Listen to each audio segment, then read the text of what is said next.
ಕುಡ್ಚಿ ಮತಕ್ಷೇತ್ರಕ್ಕೆ ದಿಢೀರ್ನ ಭೇಟಿ ಕೊಟ್ರಿ, ಏನು ಕಾರಣ? ಇವತ್ತು ಮೊಟ್ಟ ಮೊದಲಿಗೆ ಕುಡ್ಚಿ ಮತಕ್ಷೇತ್ರದ ಎಲ್ಲ ಪತ್ರಿಕಾ ಮಾಧ್ಯಮದವರು ನಮ್ಮ ಮೊಟ್ಟ ಮೊದಲು ಸ್ವಾಗತವನ್ನು ಮಾಡಿಕೊಂಡು ಇಂದ ಕುಡ್ಚಿ ಮತಕ್ಷೇತ್ರದಲ್ಲಿ ಹಾರುಗಿರಿ ಪಟ್ಟಣದಲ್ಲಿ ನಾವಿಂದ ಪತ್ರಿಕಾಗೋಷ್ಠಿಯನ್ನು ಕರೆದಿದ್ದೇವೆ. ನಮ್ಮ ರಾಷ್ಟ್ರೀಯ ಉಪಾಧ್ಯಕ್ಷರಾಗಿರ್ತಕ್ಕಂಥ ಪ್ರತಾಪಣ್ಣವರು, ಕಲ್ಲಪ್ಪ ಕಾಕ ಮೆಗೇನವರು, ಡೋಂಗರಗಾಂವ್ ಸಾಹೇಬರು, ಸೋನಾಲ್ಕರ್ ಸರು, ಆಮೇಲೆ ನಮ್ಮ ಜೆ ಡಿ ಎಸ್ದ ಪ್ರಮುಖ ಗುಡ್ಡಾಕಾಯಿ ಅವರು ಇರ್ಬೋದು, ಎಲ್ಲರೂ ಇಂದ ನಾವು ಪಕ್ಷದ ವರಿಷ್ಠರೆಲ್ಲ ಕೂಡ್ಕೊಂಡು ಒಂದು ಹಾರುಗಿರಿ ಪಟ್ಟಣದಲ್ಲಿ ಒಂದು ಪತ್ರಿಕಾಗೋಷ್ಠಿಯನ್ನು ಮಾಡ್ತಾಯಿದ್ದೇವೆ.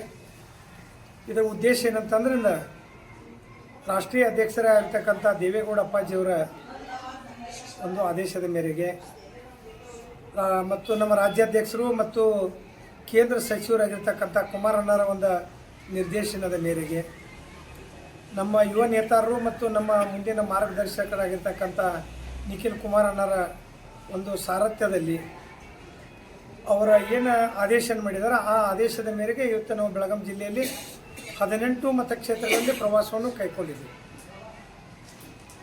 ಉದ್ದೇಶ ಇಷ್ಟೇ, ನಮ್ಮದು 25 ವರ್ಷ ಆಯಿತು ಪಾರ್ಟಿ, ನಮ್ಮ ಪ್ರಾದೇಶಿಕ ಪಕ್ಷ ಹುಟ್ಟಿ ದೇವೇಗೌಡ ಅಪ್ಪಾಜಿಯವರ ನೇತೃತ್ವದಲ್ಲಿ 25 ವರ್ಷ ಆಯಿತು. ದೇವೇಗೌಡ ಅಪ್ಪಾಜಿಯವರು ಈ ಪಾರ್ಟಿಯನ್ನು ಹುಟ್ಟಾಕಿದ ದಿನದಿಂದಲೇ ದೇಶದ ಪ್ರಧಾನಮಂತ್ರಿಗಳಾಗಿದ್ದಾರೆ ಹಾಗೂ ಮುಖ್ಯಮಂತ್ರಿಗಳಾಗಿದ್ದರು. ಕುಮಾರಣ್ಣ ಮುಖ್ಯಮಂತ್ರಿ ಆಗ್ಯಾರು.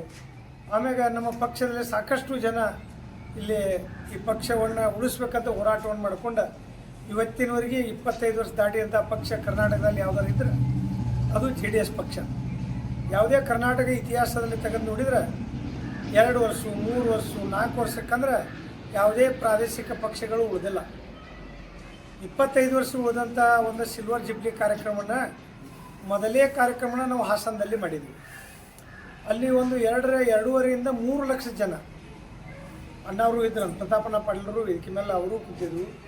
ಜನವನ್ನು ನೋಡಿ ಒಂದೇ ಜಿಲ್ಲೆಯಲ್ಲಿ ಒಂದು ಜಿಲ್ಲೆ 8 ಮತಕ್ಷೇತ್ರದಲ್ಲಿ 3 ಲಕ್ಷ ಜನ ಕೂಡ್ತೈತೆ ಅಂದರೆ ಇದೊಂದು ವಿಚಿತ್ರವಾದ ಸಂಗತಿ ಅಂತಕ್ಕಂಥದ್ದನ್ನು ನಾವೆಲ್ಲರೂ ನೆನೆದಿವಿ. ಅದರ ಜವಾಬ್ದಾರಿ, ಸಂಪೂರ್ಣ ಜವಾಬ್ದಾರಿಯನ್ನು ನಮ್ಮ ಮಾಜಿ ಸಚಿವರಾಗಿರುವ ಮತ್ತು ಈಗ ಪ್ರೆಸೆಂಟ್ ಹೊಳೆ ನರಸೀಪುರ ಶಾಸಕರಾಗಿರ್ತಕ್ಕಂಥ ರೇವಣ್ಣ ಸಾಹೇಬರು ಸಂಪೂರ್ಣ ಜವಾಬ್ದಾರಿಯನ್ನು ತಗೊಂಡಿದ್ವಿ. ಆ ಕಾರ್ಯಕ್ರಮ ಯಾವ ದೃಷ್ಟಿಯಿಂದ ಆಯ್ತಂದ್ರೆ ಜನನ ಸ್ವಯಂ ಪ್ರೇರಿತವಾಗಿ ಈ JDS ಪಕ್ಷ ಉಳಿಬೇಕು, ಪ್ರಾದೇಶಿಕ ಪಕ್ಷ ಇಲ್ಲೇ ಇರಬೇಕು, ಪ್ರಾದೇಶಿಕ ಪಕ್ಷ ಮಾತ್ರ ನಮ್ಮ ಕರ್ನಾಟಕ ರಾಜ್ಯಕ್ಕೆ ಉಳಗಾಲ ಇರ್ತೈತೆ ಅನ್ನೋ ಒಂದು ದೃಷ್ಟಿಯಿಂದ ಮನೆಯಾಗ ಯಾರೂ ಉಳಿದಂಗೆ ಜನ ಬಂದಂತ ಸಂಪೂರ್ಣ ಸಹಾಯ ಸಹಕಾರ ನೀಡಿದೆ.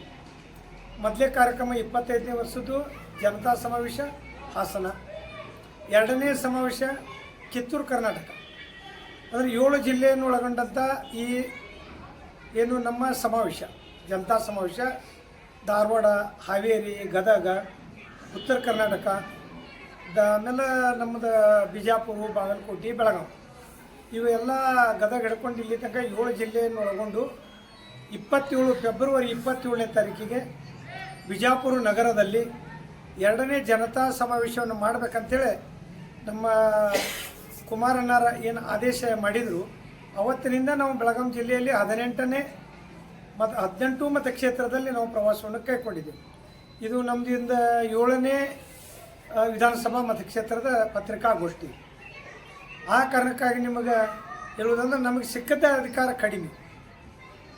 ಕುಮಾರಣ್ಣರ ಅಧಿಕಾರ ನೋಡ್ರಿ ನೀವು 20 ತಿಂಗಳು ಒಮ್ಮೆ, ಮಾನ್ಯ 12 ತಿಂಗಳು, ಅಂಥದ್ರಲ್ಲೇನೂ ಸಹಿತ 20 ತಿಂಗಳ ಅವಧಿಯಲ್ಲೇನೂ ಎಲ್ಲ ನೀವು ಸ್ಕೂಲು ಕಾಲೇಜುಗಳು ಕೊಟ್ಟಂಥದನ್ನೆಲ್ಲ ನೋಡಿದ್ದೀವಿ. ಶರಾಯಿ ಬಂದ್ ಮಾಡಿದಂಥದ್ದು ನೋಡಿದ್ದೀವಿ, ಲಾಟ್ರಿ ಬಂದ್ ಮಾಡಿದಂಥದ್ದು ನೋಡಿದೆವು, ಗ್ರಾಮ ವಾಸ್ತವ ಮಾಡಿದ್ದನ್ನು ನೋಡಿದೆವು, ಏಡ್ಸ್ ಆದಂಥ ಒಬ್ಬ ಕುಟುಂಬದಲ್ಲಿ ಹೋಗಿ ವಾಸ್ತವ ಮಾಡಿದಂಥದ್ದು ನೋಡಿದೆವು. ಆದರೆ 12-13 ತಿಂಗಳೊಳಗೆ ಬರೀ ಅಧಿಕಾರದಲ್ಲಿ 35,000 ಕೋಟಿ ಸಾಲ, ರೈತರ ಸಾಲ ಮನ್ನಾ ಮಾಡಿದಂಥ ಏಕೈಕ ಭಾರತ ದೇಶದಲ್ಲಿ ಒಬ್ಬ ಮುಖ್ಯಮಂತ್ರಿ ಇದ್ರೆ ಅದು ಕುಮಾರಣ್ಣ, ಅವ್ರು ಬಿಟ್ಟು ಯಾರೂ ಇಲ್ಲ. ಆ ನಿಟ್ಟಿನಲ್ಲಿ ನಮಗೆ ಅವಕಾಶ ಕಡಿಮೆ ಸಿಕ್ಕರೂ ನಾವೆಲ್ಲ ಅವಕಾಶಗಳನ್ನು ಬಳಕೆ ಮಾಡಿಕೊಂಡಿದ್ವಿ. ಕೇಂದ್ರದಲ್ಲಿ ಕುಮಾರಣ್ಣ ಇದು ಸಚಿವರಾಗ ಈಗ ನೋಡ್ರಿ ನೀವು ಎಲ್ಲೇ ನಮ್ಮ ಕರ್ನಾಟಕದಷ್ಟೇ ಮಾತಾಡ್ತಾರೆ. ಇಲೆಕ್ಟ್ರಿಕ್ ಬಸ್ಗಳನ್ನು ಭಾರತ ದೇಶದಲ್ಲಿ 10,000 ಎಲೆಕ್ಟ್ರಿಕ್ ಬಸ್ಸ, ಕರ್ನಾಟಕದಲ್ಲಿ 4,500 ಬಸ್ಸನ್ನು ಕೊಟ್ಟಂಥ ಉದಾಹರಣೆ ಮಾನ್ಯ ಕುಮಾರಣ್ಣಗೆ ಮಾತ್ರ. ಅದರಲ್ಲಿ ಇಂಥವು ಹೇಳ್ಕೊತ ಹೋಗ್ಬೇಕಾದ್ರೆ ಇನ್ನೂ ಸಾಕಷ್ಟು ಉದಾಹರಣೆಗಳನ್ನು ನಾವು ಕುಮಾರಣ್ಣವ್ರ ಬಗ್ಗೆ ಹೇಳ್ಬೋದು. ಆ ನಿಟ್ಟಿನಲ್ಲಿ ನಿಮಗೆ ನಾವು ಮತ್ತೊಮ್ಮೆ ಮನವಿ ಮಾಡ್ಕೋದು, 27ನೇ ತಾರೀಕಿಗೆ ನಮ್ಮದು ಜನತಾ ಸಮಾವೇಶ ಐತಿ ಬಿಜಾಪುರ ನಗರದಲ್ಲಿ. ಆ ಕಾರಣಕ್ಕಾಗಿ ನೀವು ಕುಡ್ಚಿ ಮತಕ್ಷೇತ್ರದಿಂದ ಸಂಪೂರ್ಣವಾಗಿ ನಾವು ಬೆಳಗಾವಿ ಜಿಲ್ಲೆಯಿಂದ 20,000 ಜನಸಂಖ್ಯೆಯನ್ನು ತೆಗೆದುಕೊಂಡಿದ್ದೇವೆ. ಕುಡ್ಚಿ ಮತಕ್ಷೇತ್ರದಲ್ಲಿ ಸಾಕಷ್ಟು ಜನ ರೈತರು, JDS ಕಾರ್ಯಕರ್ತರು, ಅದಲ್ಲದ ರೈತಾಪಿ ಮತ್ತು ವರ್ಗದವರು, ಸಾಮಾನ್ಯ ಕುಟುಂಬದವರು, ನೀವು ಎಲ್ಲರೂ ಬಂದು ನಮ್ಮ ಜನತಾ ಸಮಾವೇಶಕ್ಕೆ ಸಂಪೂರ್ಣ ಸಹಾಯ ಸಹಕಾರ ಮಾಡಬೇಕಂತೇಳಿ ನಿಮ್ಮಲ್ಲಿ ನಾವು ಬೇಡಿಕೊಳ್ಳಿಕ್ಕೆ ಬಂದಿದ್ದೇವೆ. ಅದಲ್ಲದ ಇನ್ನು ಕಾಂಗ್ರೆಸ್ ಸರ್ಕಾರ ದಿವಾಳಿ